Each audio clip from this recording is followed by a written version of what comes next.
This event typically serves to disseminate knowledge, inspire discussion, and reinforce the importance of ongoing research and education. Professorial chair lectures are also an opportunity for the professor to engage with students, colleagues, and the academic community by sharing their work's real-world applications and impacts. So I am beyond excited to hear what's in store for us this afternoon. But before anything else, please be mindful of the following house rules. Number one, everyone is expected to observe respect and proper decorum all throughout the session. Number two, take note that this is a hybrid session with participants joining us face-to-face here at Rinon Hall and by Zoom. Number three is eating and drinking is not allowed within our venue, strictly. And number four, lastly, please be mindful of where you dispose of your garbage. So that's all for our house rules. And without further ado, to commence our proceedings and to formally open our event, we are incredibly honored to have with us the leader of our institution. Everyone, it is my privilege to invite to the podium the Chancellor of the University of the Philippines, Los Baños, Dr. Jose V. Camacho Jr. for their welcome. Let's give him a round.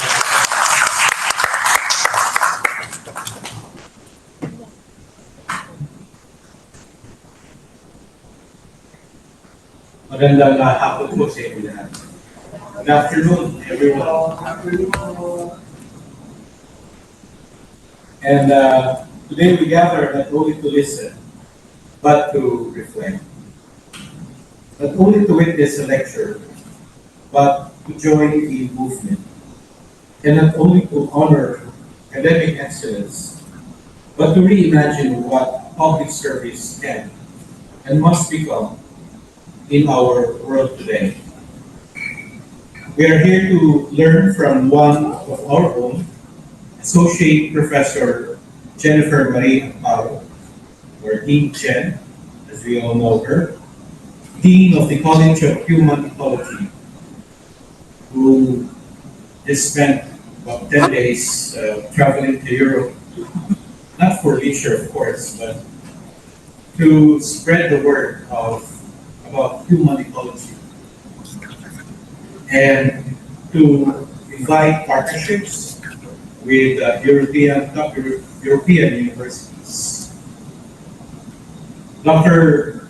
Chen Amparo, Dean of the College of Human Ecology, challenges us to rethink beyond the traditional, to engage more deeply, and to co-create a better, more sustainable world for all.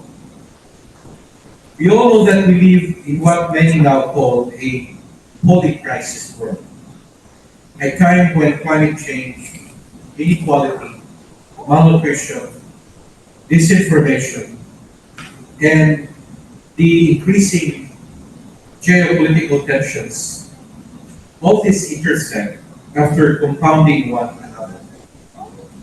And the old ways of working, we all know this, the linear, top-down, disconnected approach. These are no longer working. They're not enough. And nowadays, universities are and should never be merely ivory towers of expertise. Universities must, more than ever, become bridges between science and society, between innovations, inclusions, between the global and the local, the grassroots. All of these are the heart of the transformation, which we call co-production.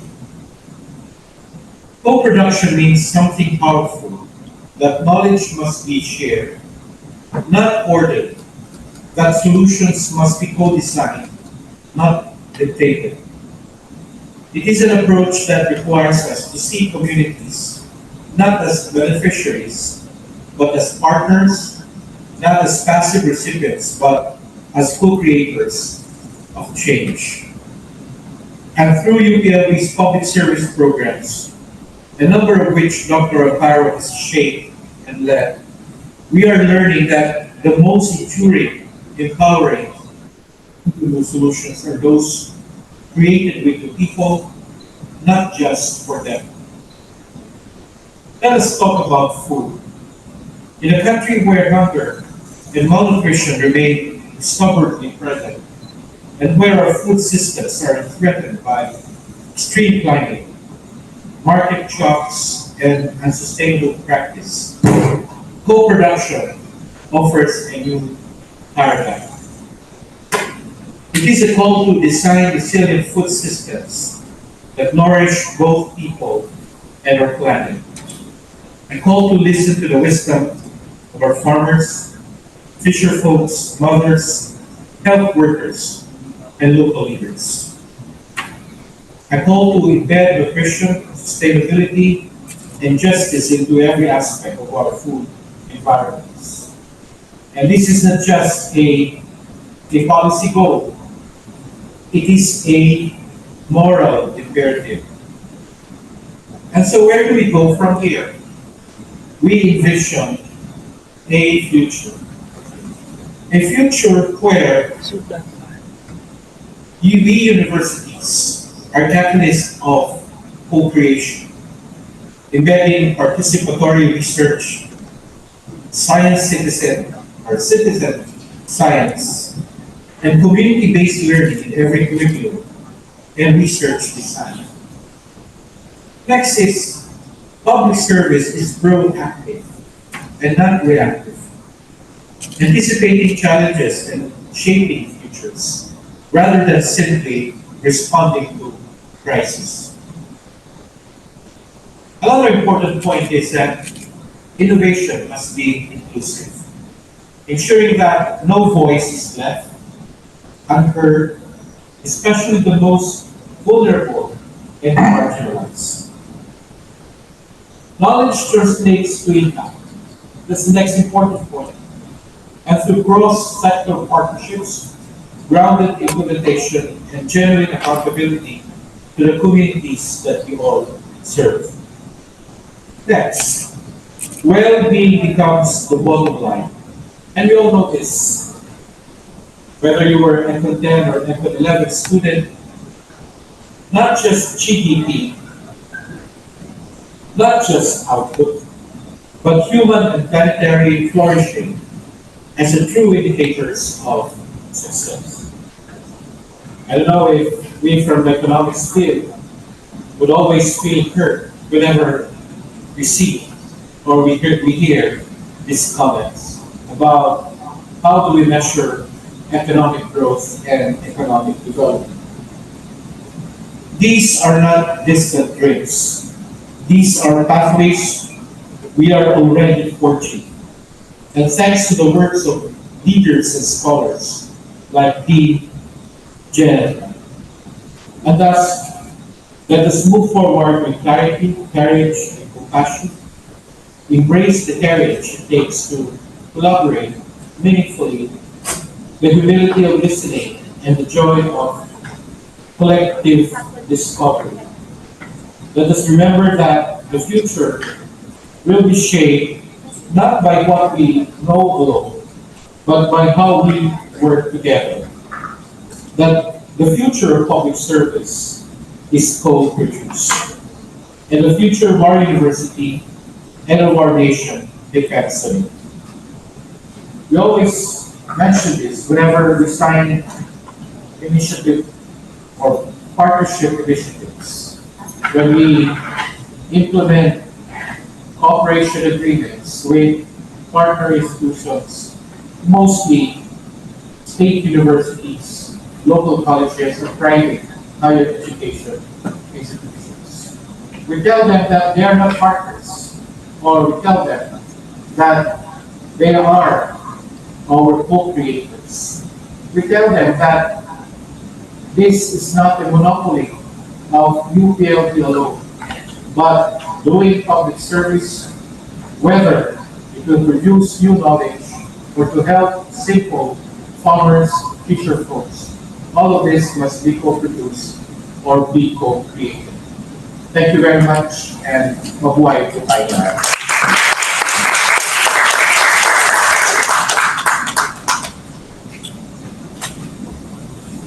Thank you so much, Chancellor Camacho, for your inspiring words and for officially opening this afternoon's discourse. So yeah, I hope we all are ready to listen and reflect when we hear Regent's Next lecture. slide. And hopefully we leave here ready to reimagine what public service is and help in the production of knowledge, decisions, and information.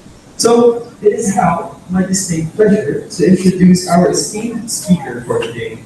This lecture is a special highlight featuring an individual whose leadership and scholarly contributions have helped shape the academic landscape of the College of Human Ecology.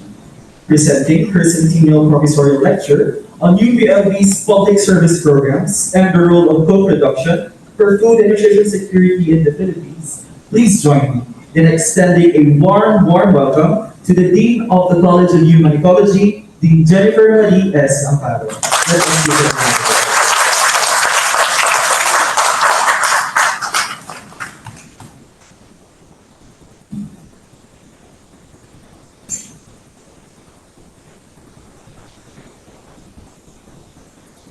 Isang maka-ekologiyang pantawang umaga, hapon, gabi sa ating lahat. Good afternoon. I'd like to recognize, of course, Chancellor Jose Camacho, Vice Chancellor Agham Cuevas, Vice Chancellor Attorney Eric Peralta, our very own, Dr. Rodnir Datun, members of the UPLB Exicom and NANCOM, colleagues, and co-producers. Isang magandang hapon sa ating lahat.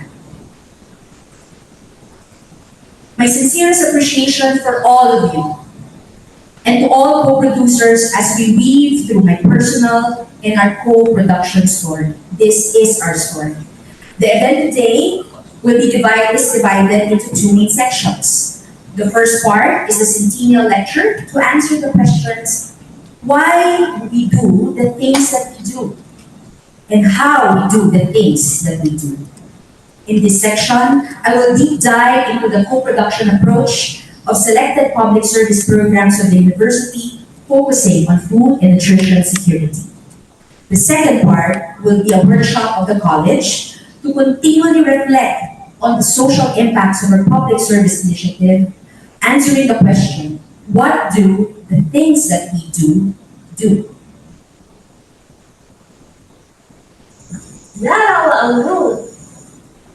As we gather today, for the past, present, future traditional custodian and elders of the land and space that we are in.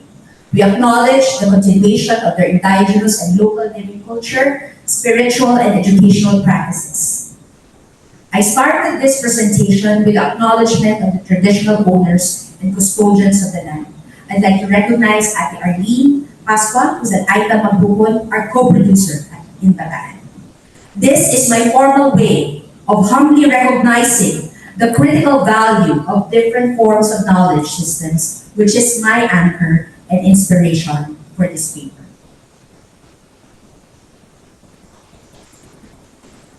As academics, we are continually challenged to understand the world, as Chancellor Camacho mentioned, in a polycrisis and contribute to its solution.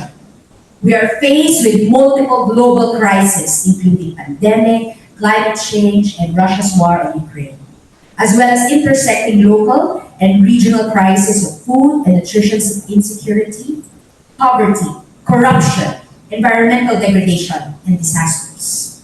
Higher education institutions are in a Janus position. On one side, we are given an opportunity to research and reflect on the social ecological issues, our reflective term. On the other end, universities are also expected to provide answers, results, and solutions, our praxis term. Human ecology as an applied field of study focuses on answering why people and societies do the things that they do and identify its consequences. Human ecology aims to develop students and practitioners as change agents who can intervene to change the way these interrelationships are working.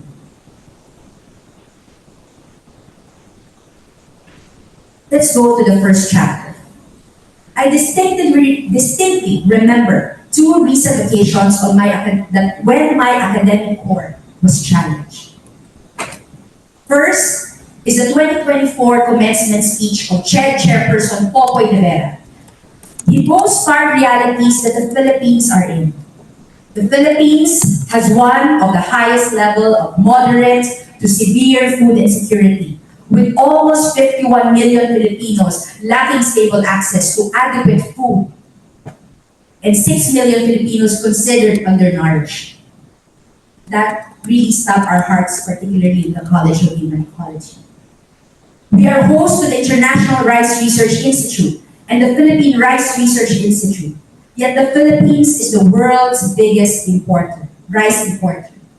Nearly 1 in 3 people in the world did not have access to adequate food in 2020, an increase of almost 320 million in just 1 year.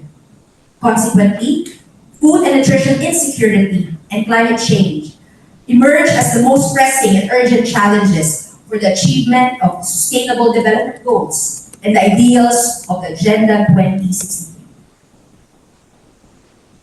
Chair Popoy also shared the recent OCTA survey on the Filipinos' perception of the University of the Philippines. Majority of the survey's respondents believe that UP is a university for the best and the brightest students and faculty, researchers, staff. Do you agree? Yes. However, only less than a third of the survey's respondents agreed to the statement that UP is dedicated to public service. Second is the UPLB Faculty Conference in 2024, when Dr. Carol Marquis of the EDCOM 2 Commission Technical Secretariat reported the fundamental role of early childhood education and nutrition intervention in addressing learning poverty and strengthening the foundational stages of learning. Most often, universities are seen as knowledge producers. However, its other emerging role is also as a knowledge broker and as a knowledge co-producer, is emphasized particularly in a post-normal science era that is recognizing the value of the voices of lay people, practitioners, and not only academics as experts. Academics and the university culture commonly sees research as linear. Let me quickly share the Araro story. Are you familiar with Araro? Yes? A province in the Philippines would like to revitalize the production of arrowroot cookies, since they were formerly known as the major producer of the local delicacy. However, through the years, the tradition has dwindled due to lack of supply, limited intergenerational knowledge in producing it, and the challenging socio-economic landscape of the province. The province then partnered with the DOST to support research and extension projects on this. The DOST supported a local SUC who has the technology and expertise in flour making from root crops. They designed the training, they went to the community to invite them for the event. No one came. Since funding is available, they went to the Aitamagukul community and invited some mothers, explaining that this could be an alternative livelihood or supplementary livelihood for their household. The SUC provided what they call flexible meals to encourage the mother's participation so the children could also eat. However, the project was unsustainable. We asked why. The process, as shared by the Aitamagukul community, was tedious. Arrowroot is widely grown. However, it's not a preferred staple for the Aitamagukul community, as well as a cash crop. There were also conflicts between the IP leader and the SUC due to a previous failed project. With this story, we realize that projects rarely are straightforward. There are lots of nuances, relationships, processes that researchers need to navigate, from the administrative and relational, topping that with the procurement and the requirements of the research analysis, writing, and publication itself. In the post-normal science era and poly-crisis world, we need to put pride also to different knowledge systems. Peter Beresford, author of the Social Policy Firsthand, argued, what service users has been trying to say is that we do not claim to have better claims to knowledge than academics. What we have is an equal and could add to have a fuller and more complete picture of what we are trying to find out. Please stop devaluing what we know from our lived experiences. These challenges inspired me to reflect on the role of the university through our extension and public service programs in addressing food and nutrition insecurity. This paper also reflects my advocacy for community and stakeholder engagement in our academic pursuits and respect towards various forms of knowledge. But before our full discussion, let us first clarify some terms. First is on extension or public service. As a history of the word extension, it was derived from educational development in England during the second half of the 19th century. Around 1850, discussions began in the two ancient universities of Oxford and Cambridge about how they could serve the educational needs near to their homes or of rapidly growing population in industrial and urban areas. Here in UP Los Baños, in the late 1950s, UP College of Agriculture, Dr. Gioscoro L. Umali, argued that we need to bring down the faculty from their ivory towers, encourage them to apply their expertise on actual agricultural problems, and to make the countryside their laboratory. Dr. Umali's challenge resulted in the creation of an office tasked to monitor training and other extension activities at UPCA, now our OVCR. The above statements emphasize the role of the university as knowledge producers. Nevertheless, the critical value of the university to engage in its communities to address the growing social ecological issues affecting communities. Extension is more leaning towards an inside-out approach in development. The university has an expert in scientific knowledge and technologies that communities could adopt to solve their problems in the farm, in the family, and in the community. Extension is defined as a form of university-led public service that involves the systematic application of academic knowledge, research, and expertise to address real-world problems and promote sustainable development in communities. It emphasizes capacity building, empowerment, and long-term partnerships between university and society, offering training, technical assistance, and collaborative projects.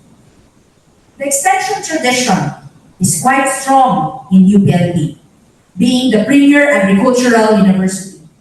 This is reflective of the role of land-grant colleges like UPLB to extend our research outputs and technologies through technical assistance, training, capacity building initiatives with our partner communities and organizations. So what is co-production? In sustainability science, science, technology, society studies, and public administration, there are several definitions of co-production. The common components of their definitions lies on 1. Co-production as an iterative and dynamic process. Second, co-production engages multiple actors and diverse groups. Third, co-production involves different knowledge systems. And fourth, co-production creates new knowledge and practices for a particular or multiple goals and outputs. From a human ecological lens, it is viewed that the value of co-production lies not just on the knowledge per se, but also the objective context of culture-nature relations, institutional development, and social-ecological interactions that brought forth diverse bodies of knowledge systems and practices. In the slides on front, you will see here the definition we adopted in our project supported by DOST Picard For the academic definition, it is an approach involving the utilization of social technology to enable meaningful participation of different stakeholders and right holders for equitable development outcomes, to maximize the benefits of public services and projects, and progressive realization of justice, equity, diversity, and inclusion. In this definition, we emphasize the ethic virtues of justice, equity, diversity, and inclusion as an anchor when we engage our communities. We now often hear the word co-creations, co-design, co-production, co-everything. In sustainability and development literature, even across sectors, from the government, international development agencies, and industries. Lest it becomes an empty rhetoric and a catch-all phrase, it is critical to define and put forward our conceptualization and application of the terms. Lee et al. In 2023 conducted a systematic review of these three commonly interchangeably used code terms, and it shows the comparative analysis of the three terms as used in public space planning. The highlight of the difference is that co-production gives emphasis in promoting engagement compared to co-creation and co-design across the project management cycle. Co-creation and co-design commonly focuses on the planning stage of the project. In our DOST card program, most of our co-producers are here as well, we adopted the term co-production as a more complete project management term compared to co-creation and co-design. The co-production process was unpacked from creation, design, and co-implementation using the project management cycle process. Creation refers to comprehensive and accurate identification of project agents in the generation, selection, and development of an intervention and opportunity, which is key in achieving co-production during the inception phase. Design is the phase that showcases the project agents in the planning and decision-making processes, particularly in identifying objectives, targets, outcomes, outputs, organizational formation, development tools and approaches. Feedback from project agents are encouraged for design improvement, resulting in a more comprehensive, inclusive, and corresponding goal and work. The implementation, monitoring, and evaluation, or what we call the COAIM phase, defines the process ownership and extent of the roles, responsibilities, decision-making, and leadership in implementation, monitoring, and evaluation. The arrows reflect the flow of information and decision between and among the co-producers. Inform is a one-way communication of information where end users are passive recipients of information or knowledge. Consult refers to two-way communication where inputs, recommendations, suggestions are gathered, but ultimately reserving the decision to the implementer, partner, and funder. Co-production is reciprocal, collaborative interaction of stakeholders with shared input and decision towards a common goal. The literature on co-production is peppered with praises on the benefits of co-production. Most of the co-production benefits forwarded in the literature falls under three categories: reputation, relationship, results. First, scholars argue that co-production results to improved reputation through increased legitimacy and sense of ownership, improved credibility of partners, and salience or relevance of the project. In terms of relationship, it bridges relationship and it promotes democratic processes and promotes epistemic justice and engages diverse knowledge systems and sectors.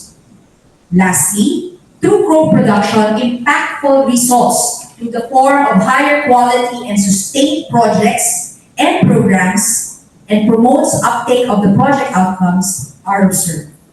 Nevertheless, several authors have also argued for the dark side of co-production. Turnhout et al. In 2020 argued that the political and power dimensions of co-production should be reviewed. This is a critical component in navigating trade-offs and maximizing the benefits of co-production. Steen, Bransfeld, and Beschwer in 2018 identified 7 potential evils of misplaced co-production: the deliberate rejection of responsibility, failing accountability, rising transaction costs, loss of democracy, reinforced inequalities, implicit demands, and co-destruction. Thus, a reflective turn on why co-production, how we do co-production, and what are the implications of co-production needs to be done. The second part of this lecture will focus on answering the question, how do we do the things that we do? This paper will present insights on the implications of co-production in selected public service programs of the university towards food and nutrition security. Food and nutrition security is part of one of the key pillars of AGRA, UPLB's research and extension agenda. Food security and sovereignty, which states, UPLB seeks to ensure people's access to sufficient, safe, nutritious food that is produced and traded through sustainable, just, and collaboratively designed agricultural systems. Projects under this pillar aim to contribute to 8 out of 17 of the SDG. I utilized some critical experiences from 4 extension and public service programs and projects of the university from conversations with program leaders and study leaders, observations, and review of existing materials. Caveat, this is not yet a deep dive, or particularly in terms of the key format, in terms of conducting FGD. So this is the next step after this lecture. So let me introduce to you the Barangay Integrated Development Approach for Nutrition Improvement, or BITANI, of the College of Human Ecology. The Dunong Program's Nutri-Nurture Project of CHE together with UP Los Banos. Farmer Scientist Training Program, or FSTP, of CAFS, or the College of Agriculture Food Science, and Project LIPHAP of the College of Human Ecology. BITANI is a comprehensive nutrition and development strategy emphasizing the need to mainstream improving the nutrition of Filipinos towards achieving sustainable development. It has reached 647 barangays in 6 cities and 32 municipalities, 11 provinces, and 7 regions. If they have a passport, they already have 10 passports, Arnold.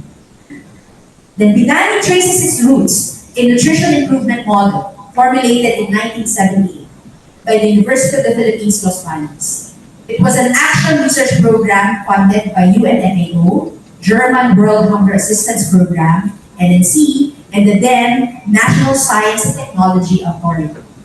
In 1984, NIM evolved into BITANI. The following year, 1985, BITANI as a network program composed of various state colleges and universities across the Philippines was established.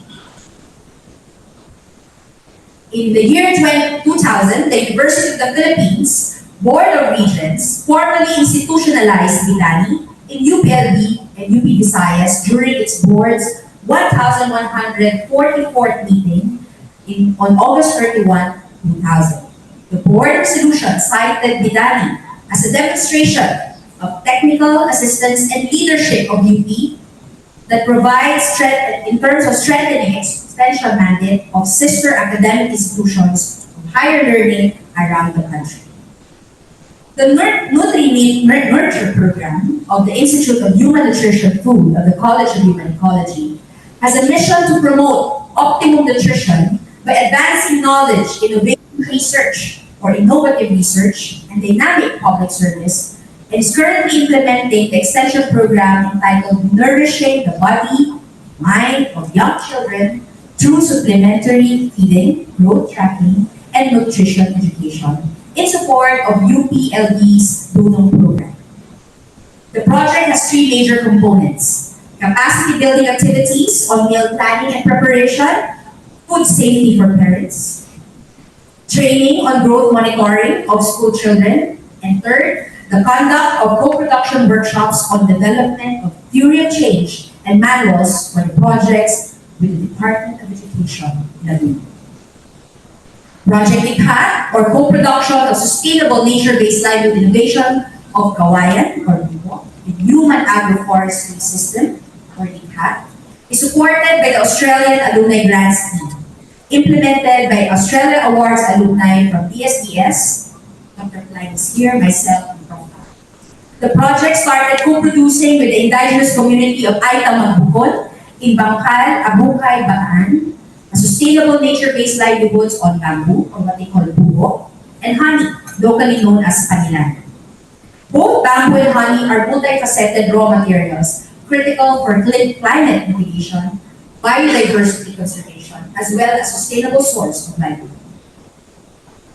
Critical outputs of the project is the formation of bamboo, Bangkal, Aita, Magbukon, Buhay Uunlar, or Buhay Uunlar, LGU and DOLE,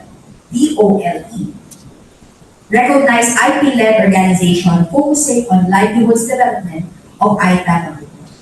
The project was divided into 3 phases: Likha-aral, on co-learning, Likha-kabuhayan, on building the Kalamul Livelihood Hub to support the social enterprise, and Likha-buho, to launch the prototype products of the Aita Magbukon.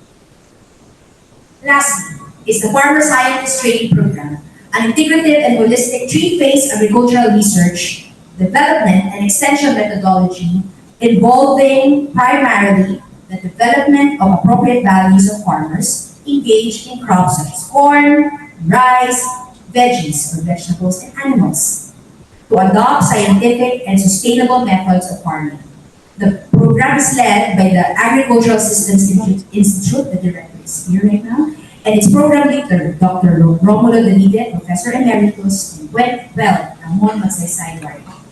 It has been applied to other commodities and sectors as the National Corn-Based STP program, as well as adopted in the fishery sector with the Fish STP program.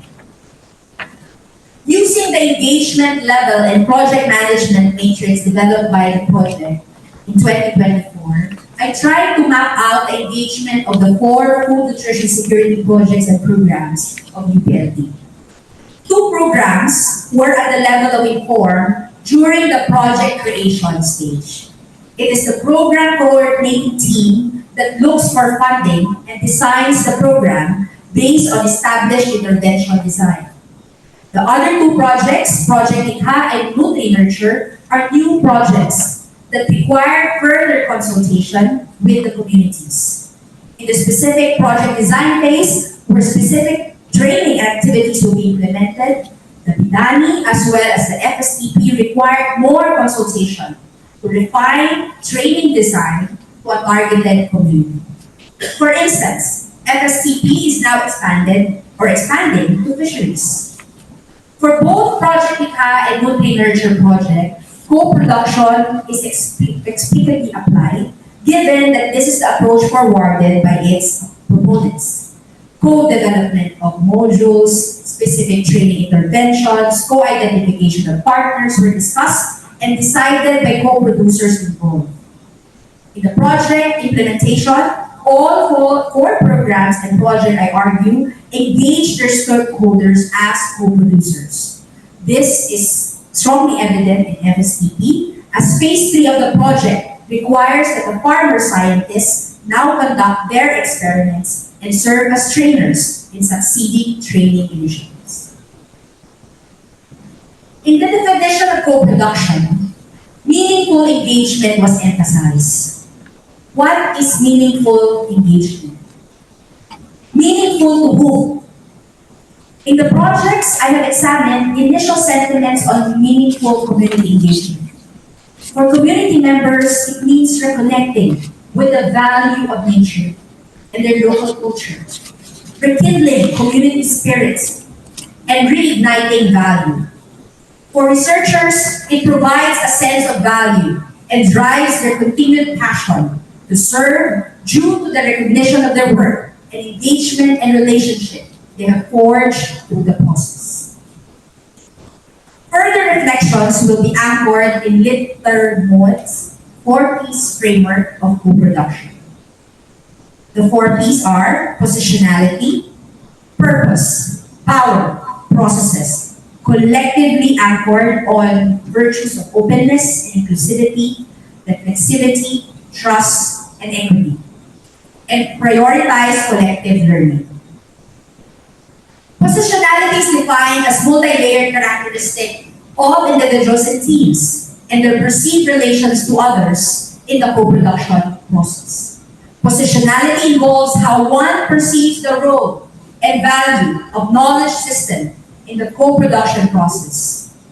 We are drawn to the 2IC concept of Marshalls, also an indigenous peoples in Canada, which shows the complementarity of both indigenous or local knowledge systems with modern and traditionally Western knowledge system, rather than prioritizing one over the other, or demonizing one over the other. Co-producers, especially the researcher or scientists, need to reflect on their positions and roles in the co-production process. They bring with them their institutional resources and culture. It helps refine their role and commitment to the co-production process. We sometimes shift from faculty members to advocate, to sometimes a farmer, to sometimes an entrepreneur. Sometimes we merge these roles or unmerge our distinct roles depending on the context, purpose, and people who are really engaging. In the case of Bidani, identifying the roles and responsibilities of the stakeholders in the food nutrition planning or initiative were critical to prioritize who to train, what training, and who to engage in what form, particularly in expectation setting. Bidani is also reviewing the Bidani law and its implication, or the proposed Bidani law, and its implication to the universities as well as its partners' clear role, limits, capacities, and resources, which we term as boundary setting, to realize an improved and impactful Bidani flagship strategies.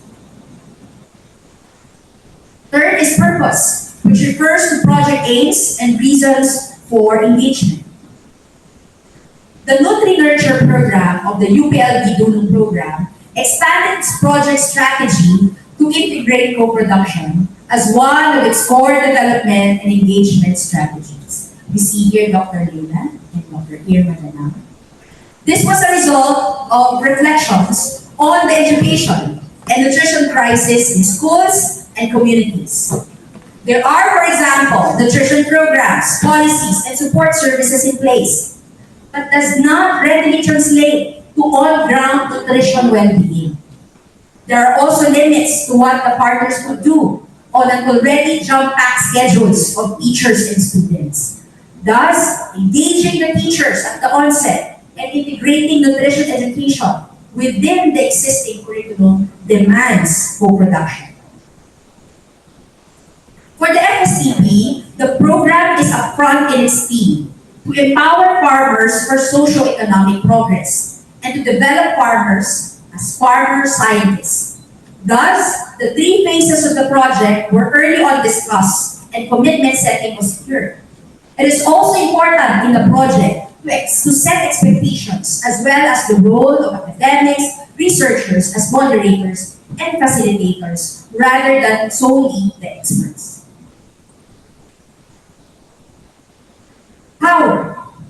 Power is implied in any relationship, yet is not commonly surfaced in project and community engagement. When we talk about politics, we think of it as a dirty word. But we need to unpack what power means and its dynamics in our relationship. Victor Moet in 2025 argues for making visible the different power differential that exists across the collaboration space. For instance, in the Nutri-Nurture co-production workshops, the teachers highlighted the key leadership role of the district supervisors and regional directors in advocating for integration of new strategies in teaching learning curriculum. Nevertheless, the actual lived experiences of teachers and students implementing downloaded strategies and programs should also be recognized. and considered in the co-produce manual.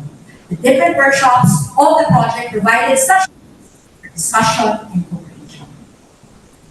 In addition, for Project ICA, the different power relations in formal governance as well as traditional and customary leadership in the IP communities should also be understood by the project partners. This is critical in engaging the community members who traditionally give higher regard to customary leaders, thus creating a safe space for open dialogue, use of participatory methods, and support resources are critical for co-production.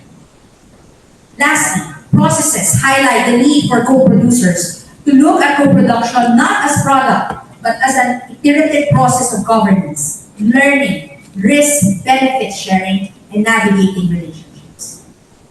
For instance, the FSTP established mechanisms for collective learning across farmer peers. Bidari's engagement in the community requires community organization and advocacy capacity for its researchers and staff in order to continually engage and support the LGUs and communities. Going through governance procedure of development planning, BNS appointments, and capacity building were vital in the sustained engagement of the community. As we continue to tease out co-production, I'd like for us to pause and reflect on our initial understanding of co-production and its implication on your research and extension. I'd like to invite you to take a photo of the QR code, but I'd like to also request for you to answer it later, for us to proceed. So I hope you could answer that later in our discussion.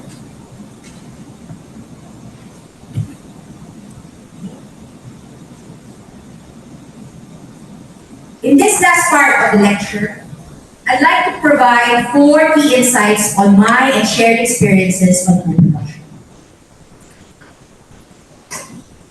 First, not all projects should or could be co-produced.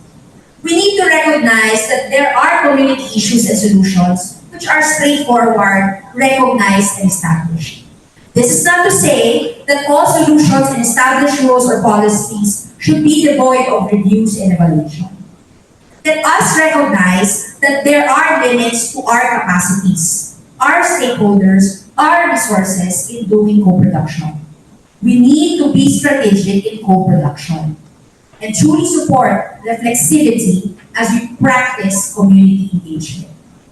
We hear people using the term co-production or co-design, yet are also hard-headed and aggressively negative when feedback is put forward. Second, the value of scholarship of integration in managing human resources and time investment for co-production.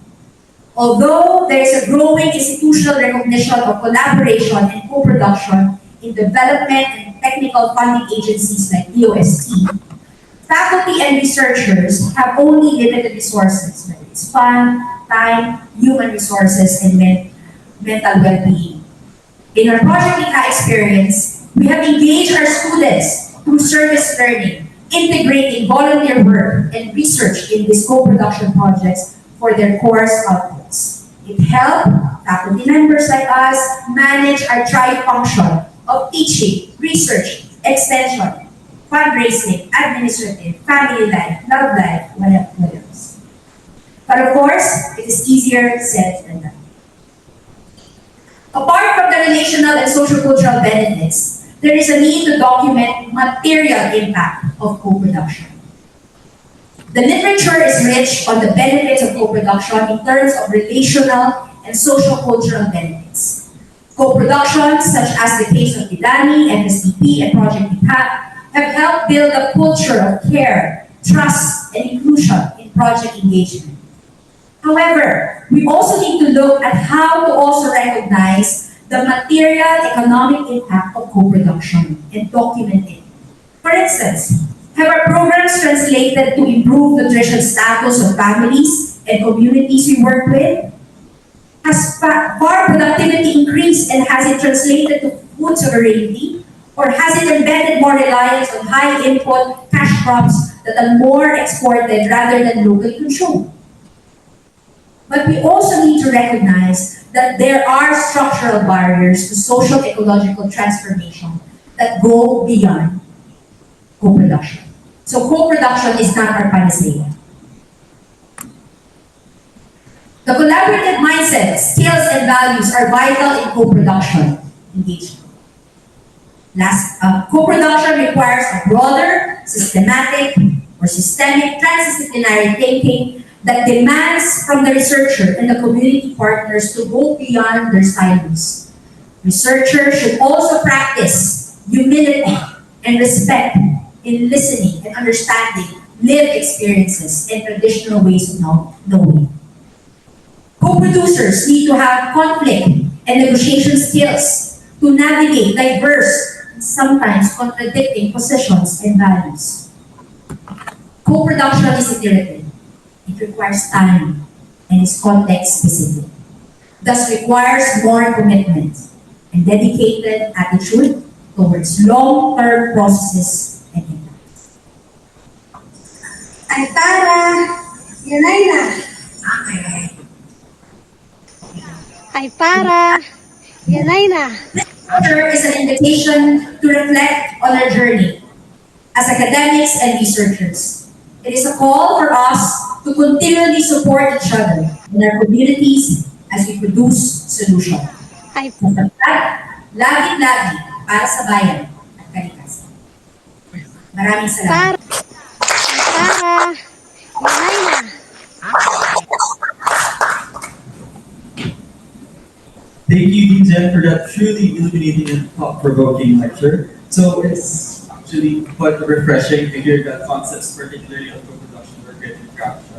While we do have the technical knowledge as academicians, putting value on the inputs of local communities just might offer new perspectives that we have yet to hear and see. So yeah, thank you, Dean. Your lecture has undoubtedly enriched our understanding and provided further food for further reflections. But thankfully, we have invited guests that will provide a further layer of critical engagement and offer a diverse perspective on the lecture that we just heard. So it is my pleasure to introduce our esteemed reactor and discussant, which is an assistant professor of rural sociology and has engaged in various research projects relating to agriculture and rural development.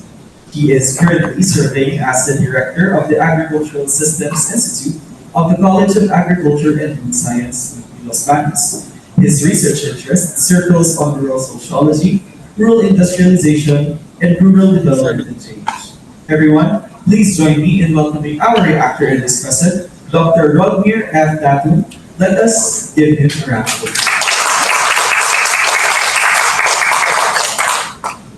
Good afternoon, and thank you everyone for that warm applause. I would like to thank Dean Jen again for it's an honor to be chosen as the actor for this lecture. I would also like again to thank her for a very comprehensive presentation of what co-production is. I hope this is recorded and it will be uploaded somewhere that for our other SUCs and the public to access and to learn more about. So this is very helpful for the projects and also for those who want to learn more and want to adapt more the co-production process. So I have prepared 3 general questions to keep hopefully to keep or to start our discussion here rolling. The first question would be about the readiness, that readiness of our researchers to adopt the process, and also the readiness of the community. How do we gauge the readiness of the community? Is there a prerequisite for co-production on both sides? The side of the researchers or the project implementers and the community or the participants. So how do we avoid, Ma'am Jen mentioned this already, token co-production or tokenship, or doing co-production just for the sake of doing it for compliance or for just for saying that we did a co-produced process. Again, is there a prerequisite? Because oftentimes there will be differences in capability, differences in jargons, differences in proficiency in research and in implementation. Right? So how do we level up? Second group of questions is the system ready? The system, I'm talking about the system of funding and implementation of projects. Are the funders, USD card, JBAR, especially the government, which is by law has to follow the procurement process. They have deliverables, all right? They have annual reviews. Are they ready? Especially as the Amparo said, co-production may take a long time or is an iterative process. But our donors have this 1 year review process or 2 year review process which they have to disperse funding and monitor and or measure the impact. Okay. Also, our beloved procurement process. Like if we co-produce a project, we start a project and we need to settle the PPMP and the procurement first before we implement the project. But what if during the co-produce process we needed to amend or implement a new procurement? So is the system ready, or what can be done to improve the system in order for researchers to adopt more of the process? The third and last group of questions that I would like to pose is, how can we measure impacts? Of course, we can measure impacts of our projects or the co-produced interventions, but how can we attribute it to the co-production project? It's easy to, not easy, but there are ways to measure the impacts of the interventions, but how can we attribute it to the process itself, especially when the process is iterative and it takes a long time, and it dovetails to the second group of questions. How can we go beyond the traditional measures of impact assessment, where it is widely adopted by our funders? So that's it.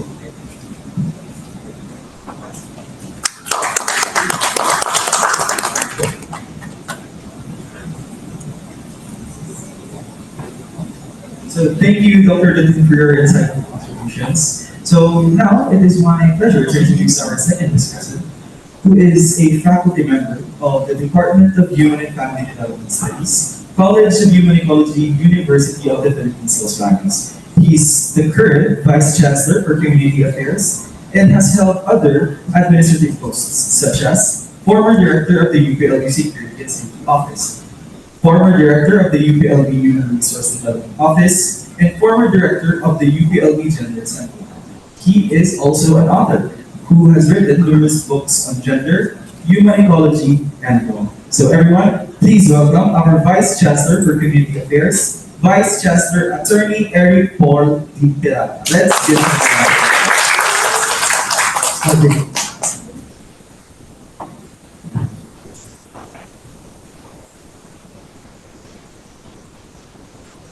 Magandang hapon po sa ating lahat.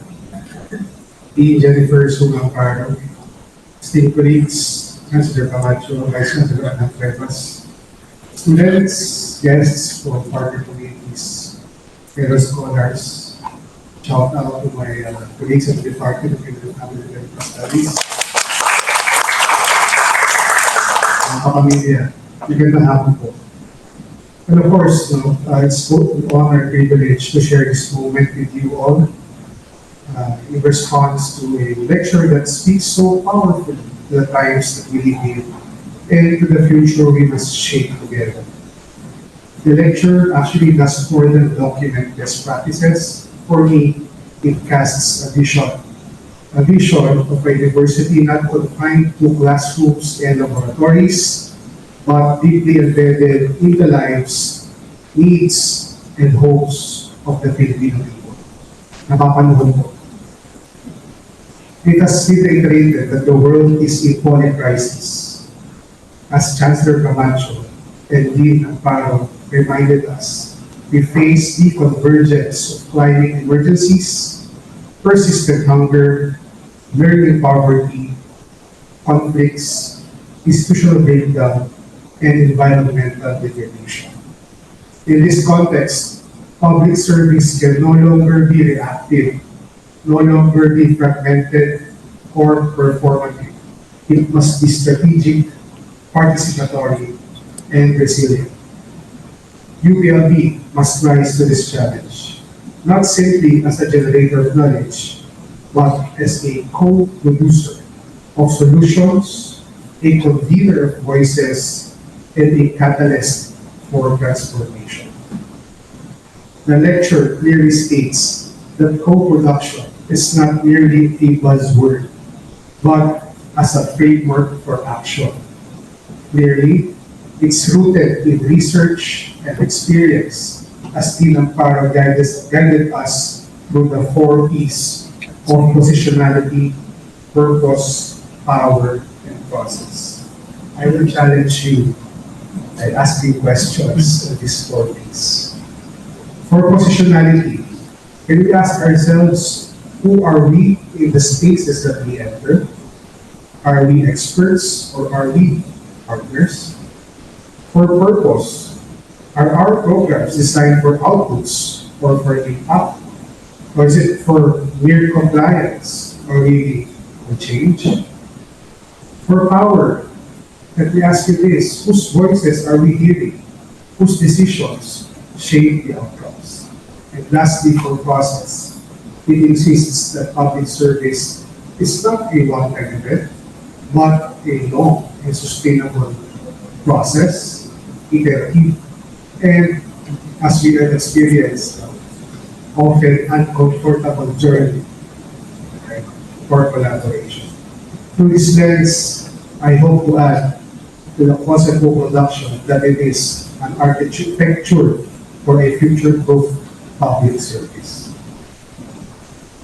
Actually, what makes today's lecture truly powerful is how deep Jenny Amparo grounded her lecture into practice. From the community nutrition focus of Dinani to the early childhood and parental engagement of Nutri-Nurture to the farmer-led research of FSDP, and I think, most importantly, the indigenous livelihood empowerment in Project Likat. From here, we saw how UPLB is already walking the path of co-production. I think with these initiatives, it only shows that we trust our partners, our co-producers, we listen to local knowledge, we design with, not just for the people. We build programs that endure, programs that heal, and programs that transform. Now the lecture gave me specifically, both an inspiration and a clear direction. I hope to suggest 5 actionable ways forward. I hope that we can institutionalize co-production into our metrics, into our project designs, into our development programs. I strongly hope that this will become a standard, not an exception. I also would like to suggest to create transdisciplinary spaces the complex programs we face demand that agriculture, nutrition, ecology, human ecology, education, and social sciences converge. Take note, our structures must enable, not hinder, this convergence. Third, let's see what measures what truly matters. Let's move beyond numbers, attendance sheets, training sheets. What we should capture is trust, inclusion, empowerment, and long-term community outcomes. Let's protect institutional memory, number 4. As leadership and funding cycles change, we must preserve the knowledge gained in co-produced programs so that lessons learned are not lost. And lastly, let us nurture a reflexive public service culture. Let's train our students, our staff, the members of the faculty, and our community members, even ourselves, not only in technical skills, but in humility, negotiation, and long-term relationship building. In closing, sorry po natawag, I would like to emphasize that at the core of today's lecture by our hearing of thee is a call to return to the heart of public service, to move from outreach to solidarity, from instruction to dialogue, from intervention to cooperation. Please remember this quote. Public service is not merely an appendix to academic work, it is the living heart of what we do. Dean Amparo, through her scholarship and her lived practice and experience, reminded us that the university's role is not to impose answers, but to walk with communities as they define and pursue our own futures. To Dean Jenny, my sorority sister, my kumare, my colleague, my good friend, maraming salamat. Your work lighted the way forward. Mabuhay ka, mabuhay ang UPLB, mabuhay ang makabuluhang kabilingkod para sa bayan. Maraming salamat po sa mga.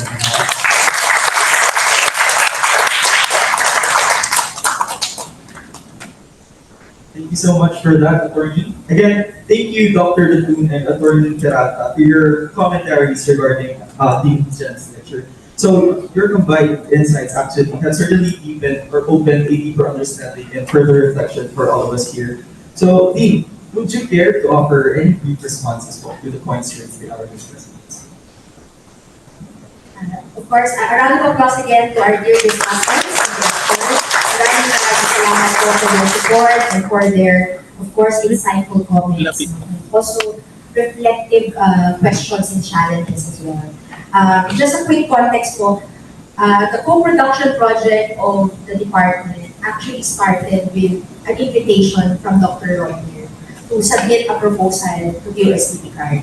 So, and then we tried to, and then we're already, we want to deep dive into the concept of co-production and saw that as an opportunity to assess the USDP card projects. So, I'd like to thank Dr. Latun for giving us the platform to deep dive into co-production. And then, ideally, just a caveat, ideally, I'd like to make this presentation or lecture co-produced as well. But given the time and constraint, as mentioned to you, this is just my observation. No interviews yet are conducted personally with the different programs. So please indulge me with this observation. I'll gladly discuss with you on the different programs on how we could assess and really move forward on co-production on these programs. Yes, I do agree with Dr. Rodney when he mentioned about readiness. As mentioned, when we co-produce, it really needs a reflection on the researcher and the academics and also the community. So it's not something that you just readily deep dive into. It's something that you really need to reflect on what really is the problem, what really is the issue. Does it really require co-production or is it just straightforward solution? That's the thing that we want to emphasize. We don't want a hegemonic answer that co-production is the solution to everything. That all co-produced projects are a success. Okay? So we want to provide that caveat. However, given the complexity of social ecological issues right now, it is demanded that most of our issues now requires co-production, and there are many of which. And also the readiness of the community. That's why we need to emphasize having an impact community. I think one of the things that worked with, for example, for our project in Bataan, it was our impact community already. We've been there since 2023 or 2022. We were bringing students there, so we were able to build trust with the community. Thus, when the project came in, it's just a matter of, kind of building up the trust, the concept, the co-creation with them. So the ecosystem was right for co-production. However, in some areas, it's not the case. So we have assessed other areas, like for example in Palawan, also in Ilocos, for our co-production research. Then that was the case, that the community or even the agency was not ready for co-production. The time frame of agencies in terms of funding is really different from the community. And sometimes our felt need are something different from what the community needs. So it's really a matter of dialogue. So in terms of the question of how would we assess, in the paper of Litger Moet and also in our upcoming paper, we hope to present that critical questions on how the research group or the public service group could assess themselves in the project in terms of doing co-creation. So there are specific questions that we could, reflect on during our workshops. So that's one. And then of course the impact community is very critical, having long-term engagement with them, and the scholarship of integration through our classes. For example, we have a class on social impact assessment. We engage them on this project. We have a thesis student who would like to work with social enterprise and deep dive into co-production. Then we try to engage her as well. So that's how the different initiatives come into play. But you really need someone or a team who would look at the macro picture to understand how these micro engagements would contribute to the macro engagement. And then in terms of the challenge of the researcher, I think one of my observations is really a researcher needs to be creative. That's always a problem. Procurement is always a problem. Fund will always be a problem. People will always be a problem. But how would we maximize then the resources and opportunities we have? What we did with our project in was the school, we integrated their classes, we have projects with UST, we have funding from Australian grant, alumni grant. So we kind of navigate that, but it takes skill to navigate that funding. So it's difficult. It's not always the case. So it's really, there's no clear-cut answer to that, but to have creativity, being, recognizing opportunities when it comes, and not only burden the researcher. That's why we're engaging the communities, because most of the time the project it's the communities. In the Nutri Nurture, it's the dead end who told us that these are the way in which that could be adapted, right? We don't know the details in terms of how the basic education navigates their curriculum, their courses. We only know our own UP system, right? So we cannot impose to them, you could just do online or something. There's a schedule already jam-packed. And I think, I do resonate with the challenges and questions of our dear discussants. There are no clear answers to all, clear-cut answers, but really a process-oriented, iterative process in terms of the readiness and how we could. I think the major challenge of co-production is really how to institutionalize it as well.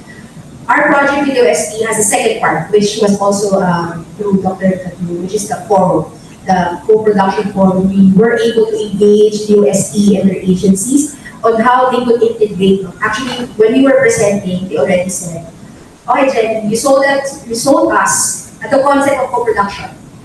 how could we then integrate that with our framework? So that was the second project. And we are now challenged with the third project. Now, show to us how we could implement that in our Asian communities. That's why we kind of tested it in a way with Project Iha, although that's just a small grant. So this is something that it's a work in progress. Thank you so much for that, Ethan. So, all right, we now open the floor for questions from our distinguished audience. So, if you have a question, please raise your hands and wait for the microphone. And for our Zoom attendees, please submit your questions via chat. So, this is a reminder for everyone to please keep their questions concise and to the point. So, let us start. Do you have any questions here from the audience?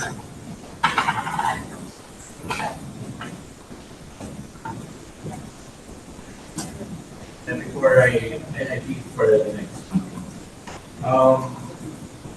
have you reflected co-production, as you have mentioned in your paper, in terms of how it relates with transdisciplinary studies, transdisciplinary studies? I have not heard of the intersection of co-production in transdisciplinary. Of course, we know cross, inter, multidisciplinary. But I guess co-production, if you may clarify, whether it's in terms of impact assessment or other forms of extension service or other forms of programs or initiatives. Yeah, there are sections along the lines of transdisciplinary engagement or transdisciplinary aspects. Just before I go to that, Friday. Thank you. We asked and Rick's also definitely transdisciplinary work is critical because when we talk about transdisciplinary, it's engaging policymakers, for example, in the community beyond the academic discipline. However, we could engage them even if we don't co-produce. We could consult them, we could collaborate with them, but do not require, it could be transdisciplinary, but does not require co-production in the entire project management cycle, from design, creation, to monitoring and implementation. So I think that's that's my argument. I don't know my co-producers here would agree, but it's a critical stance for the academic world and community to work on transdisciplinary as well. My last topic is that we work with I work with Rob here on mixed methods, impact assessments, and the question is how do we assess or evaluate co-production, co-design projects, and perhaps in this case the mixed methods would then support or utility in the assessment or the accounting of the benefits of co-production. So I think Rodney a while ago mentioned during to this statement of perspective. Thank you. Definitely, when we, in terms of impact assessment, because most of the time impact assessment we look at the numbers or the changes, particularly from the benchmark to the actual or how the project have changed it. But when you talk about co-production in terms of engagement of the community across the project cycle, that is something that needs to be also integrated in impact assessment, which was mentioned earlier. So thank you. Yes, definitely it's very important. So yeah.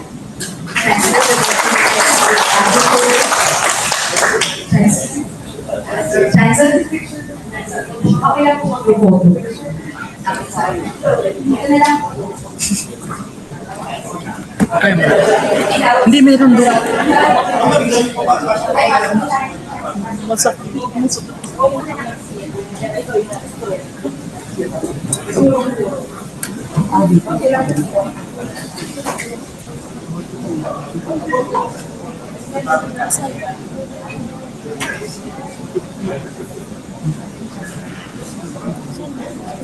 Huwag na.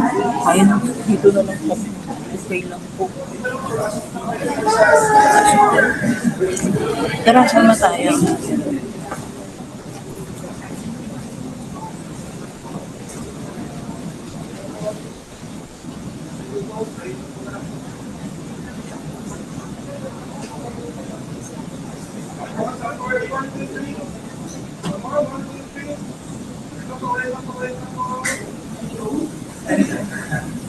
Alright, number 1, 2, 3.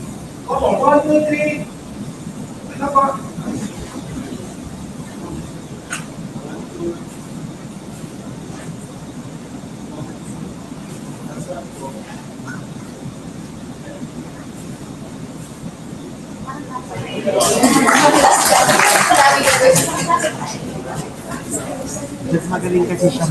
Thank you, Chancellor, for gracing us with your presence. Ingat po sa inyong engagement for the rest of the day.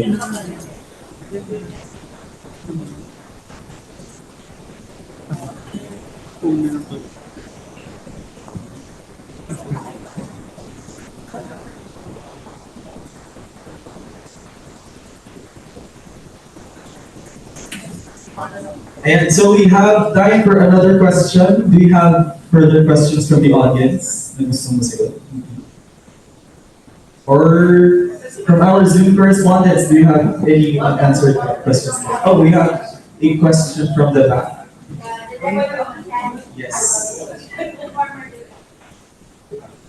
Good afternoon, everyone. And congratulations, Team Jenny, for that very good professorial chair. I just would like to offer also what you think challenge as well. And BC Peralta mentioned a while ago also that we have to also look back, okay, and do not forget the different activities as well as lessons of the past. Co-production is a relatively newer term, okay, but in the past, like what you have presented, the Land for One is anchored on the bottoms-up approach. And yung po yung gusto ko kong tanong, how we can differentiate it in the bottoms-up approach, which also emphasizes, as experienced in the Titani, the engaging the stakeholders, different stakeholders in the whole project management system. So yun po yung una ko. And then second, learning from the past as well, how can co-production now be used more effectively in terms of this different project management cycle? Sa kung kanyang particular phase, mas magiging mas applicable or efficient siya in terms of each application to really ensure that the success of any intervention or program that we have can be achieved. Thank you.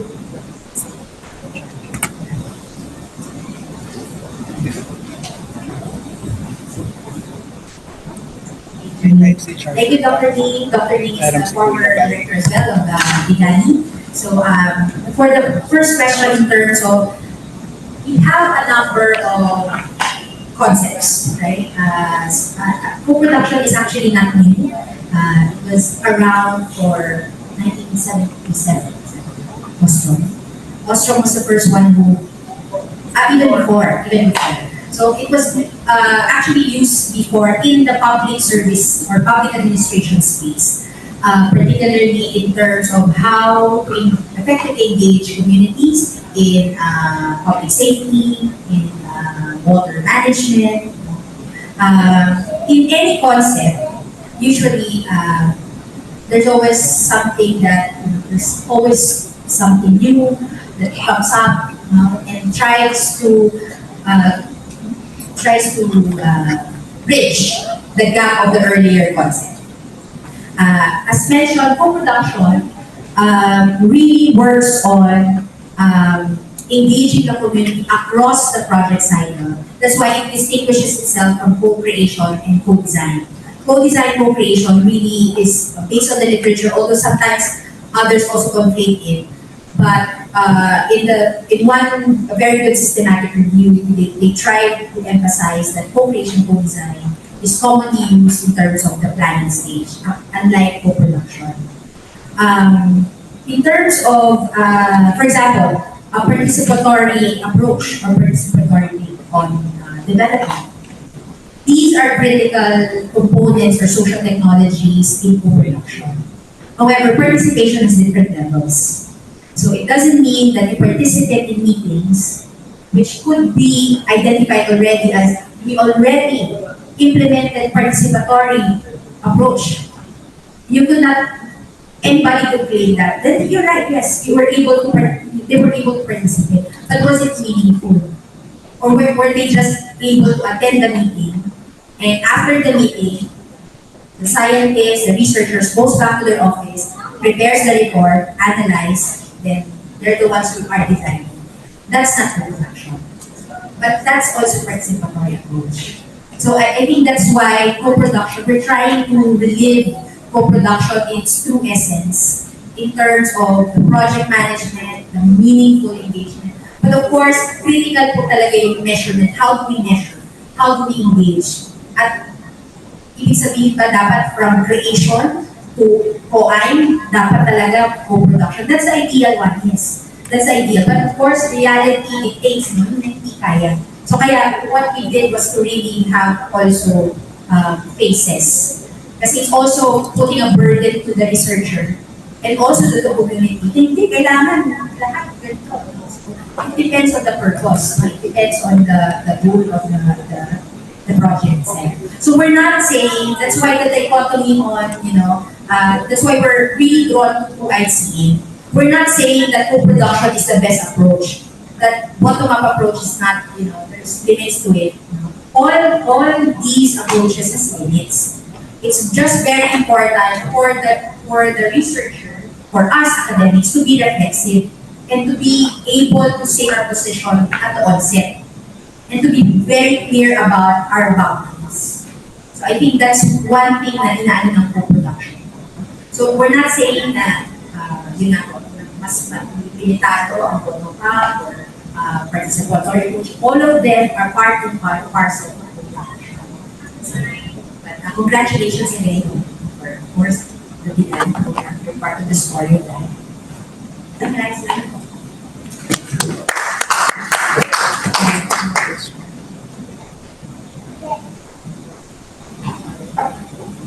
Thank you so much, Dean, and for our audience members who asked their questions. But that is all our time for our Q&A portion. So thank you again to our audience members who sparked interesting discussions and points to ponder moving forward. Of course, thank you also, Dean Amparo, and to our discussants for your engaging responses to our questions. So yeah, at this moment, we would like to formally acknowledge the valuable contributions of our distinguished discussants. So we ask in front, Vice Chancellor Arkham C. Cuevas, our Vice Chancellor for Academic Affairs, and of course, Dean Amparo, to please come forward to present the certificates of appreciation.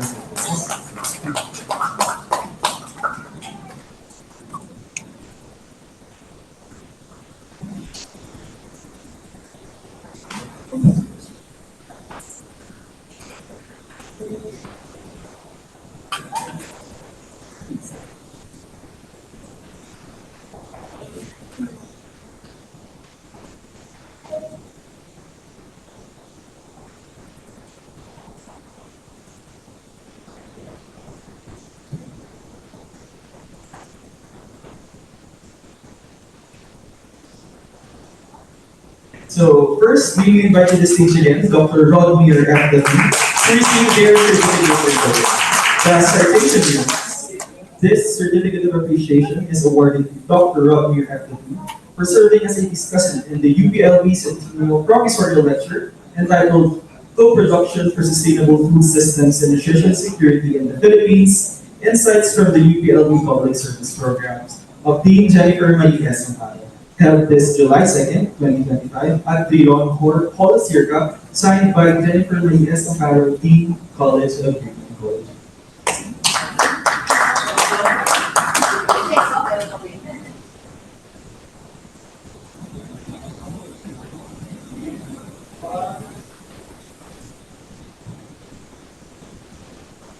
Ano ba ito?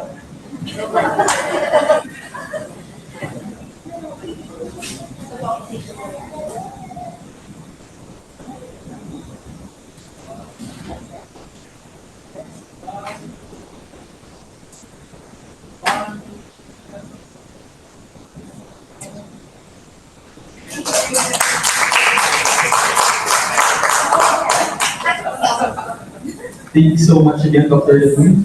Next, may we also invite Vice Chancellor Carly Talaga to his certificate of appreciation. So the citation reads, this certificate of appreciation is awarded to Vice Chancellor Attorney Carly Talaga for serving as a discussant in the UPLB Centennial Professorial Lecture entitled Co-Production for Sustainable Food Systems and Nutrition Security in the Philippines. Insights from the UPLB Public Service Programs of Dean Jennifer Marias, held this July 2nd, 2025 at the Long Hall Circa. Signed, Jennifer Marias, Dean of the College of Education.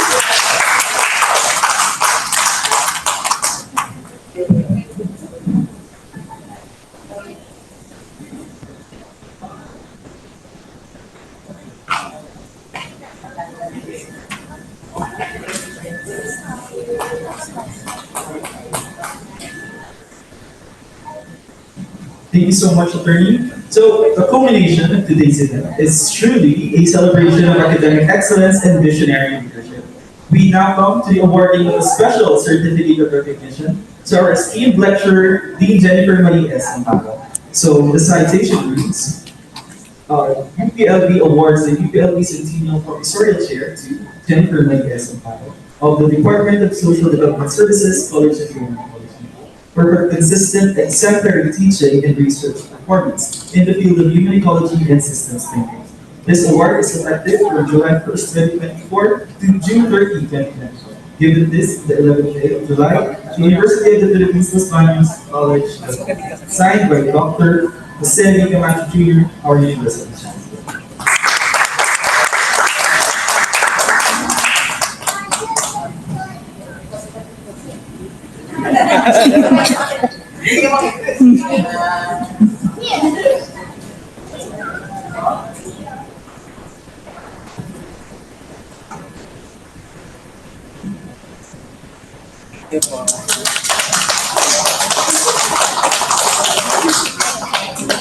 Thank you, Vice Chancellor Cuevas, and congratulations once again, Dean Amparo. So, to commemorate this significant occasion, we request everyone to please remain seated for a quick photo session. So, Sir C is going to take our picture.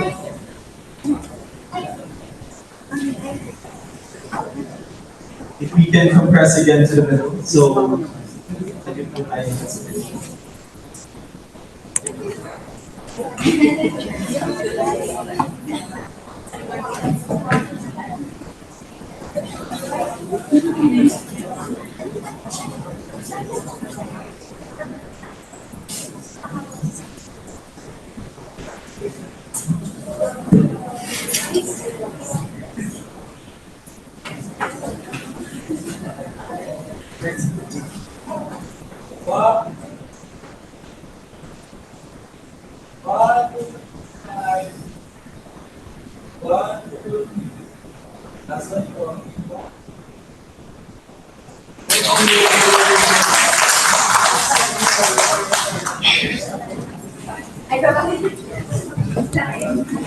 So before we conclude, on behalf of the entire College of Human Ecology, I would like to extend our sincerest appreciation to everyone who has joined us today, both in person and of course virtually. So for our general audience, thank you once again for your attendance. This concludes the formal lecture program. Thank you very much. You are now free to depart. But we invite you to enjoy some light refreshments made available outside. And for the valued constituents of the College of Human Ecology, Please remain after our 10-minute refreshment break, and we will reconvene at approximately 3:30 p.m. for the second half of our program. Again, this has been your host, AJ. Thank you so much and enjoy the rest of the day. So we will reconvene at 3:40 now. Thank you.